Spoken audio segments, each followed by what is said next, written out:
So Robert is here to discuss the top 10 bodybuilding tips for vegans. Like my listeners, I'm very interested in this list. So Robert, if you could start with number 10, I'm looking forward to hearing it. Okay, so number 10 is to be open to new approaches. So what you're going to find when you start training is that you're going to get into some sort of routine of where it's 4 sets of this, 5 sets of this, 8 to 10 reps or 6 reps or whatever, and you're going to get comfortable in that, and you're going to start, hopefully you're going to start progressing. You'll make some forward progress. Maybe you'll build some muscle or see some more muscle tone or strength go up or muscle definition or whatever the case is. But always remain open to new approaches.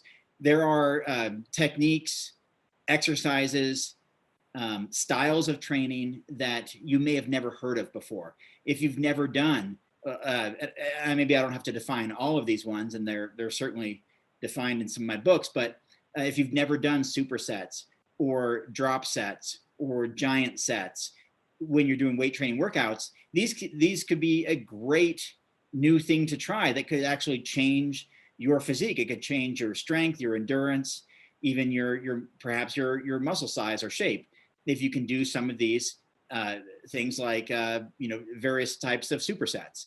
And so that's basically doing one exercise, let's say like a shoulder press, and then immediately without any rest doing another typically shoulder related exercise, let's say some lateral raises. So you're just doing overhead shoulder press, and then with no rest in between, you just start doing another one for a similar aspect of that muscle.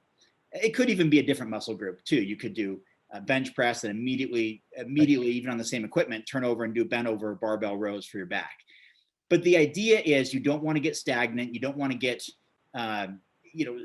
stuck in some sort of routine that get you to be complacent or even bored or disinterested.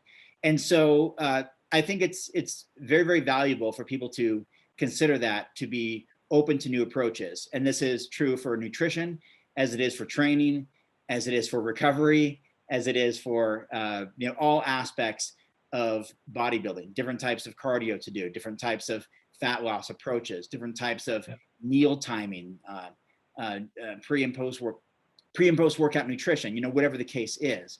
Right. So that would be my number 10 tip is to. That's a great suggestion. Yep. Open to new approaches.